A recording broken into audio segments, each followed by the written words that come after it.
Let's talk some trading with Alan Nuckman, Chief Market Strategist at BullseyeOption.com. Alan, I know you always like to start by giving your take here on Ben's take in the economy and the warm inflation number. So go ahead, get it out of your system.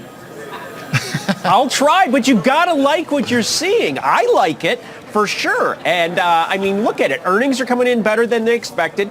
80% of companies are beating their earnings estimates, and 75% are beating their revenue estimates. Revenue growth is going to be 3% for the quarter. I've got the VIX over my shoulder here at the 15 handle. You know, rates are still low. The dollar's on a decline, and that's what I'm looking at here today, is looking for this dollar to make another break below, and that should be supportive for a lot of assets. And that dollar going to break when we're printing ISM, highest prices paid since May last year? It looks like inflation's coming back up. I like the trend, my friend. We'll see, and I'm going to use Ben's old saying, we're going to test and or reject. So we'll see what happens next, but it looks like it's poised for another move to the downside, and it doesn't look like, you know, the rates are going to be an issue anymore here for us. So we'll have to see what's next. But those are the trends. I'm not trying to pick the turn. I'm just following what the market's telling me. Yeah, we're coiled up here at $1.01 for sure. I hear you there. This thing, if it does break back down to new lows, seems like it'd be a real major break given how many times this level is held.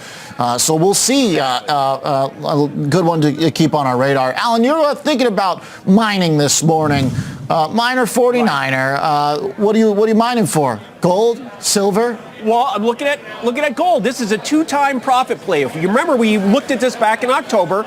We had a bullish divergence bottom. It rallied, and we locked in our 100%. Again, trading is about not only identifying and managing, you want to manage the trade to maximize the trend. So, you know, I put in those targets. We made our money on that. Now we're coming back.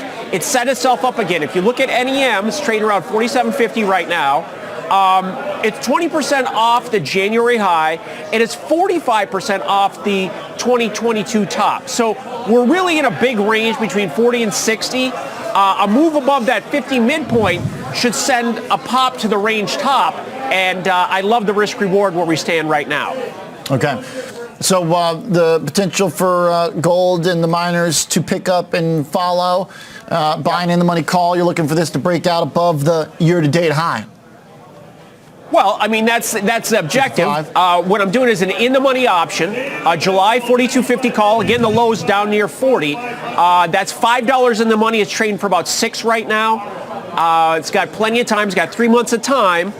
The break-even's $1 higher. And again, it's like being long from 42.5, which is a pretty solid level to lean on. And the big play here is the dollar. And we'll see how that benefits, you know, the commodity super cycle that we're all starting to talk about. All right, I see how it connects. Think the dollar's going to break down, buying in the money calls on gold miners, get that inverse trade, and you don't need it to blow out higher. You just need Newmont to get about, a couple bucks here to break even by the time it expires. Right. So the expiration break-even's about $1 or so higher, and the modest move up to the 55 level, this option would have big gains. If we just get back to the range top at 60, this option gains 180%. All right. Thank you, Alan Nuckman, for the trade. Thank you. All right. Good stuff. Watching that dollar. I'm with Alan. Going to be a big deal if it does break down. I don't know if it's going to, but if it does, he's right. It would be a big deal. We're holding on to the year-to-date lows for the greenback right now after ISM prices paid came in surprisingly high. Bonds are selling off, but the stock market is calm. Maybe calm enough to welcome in a new debut company by way of SPAC.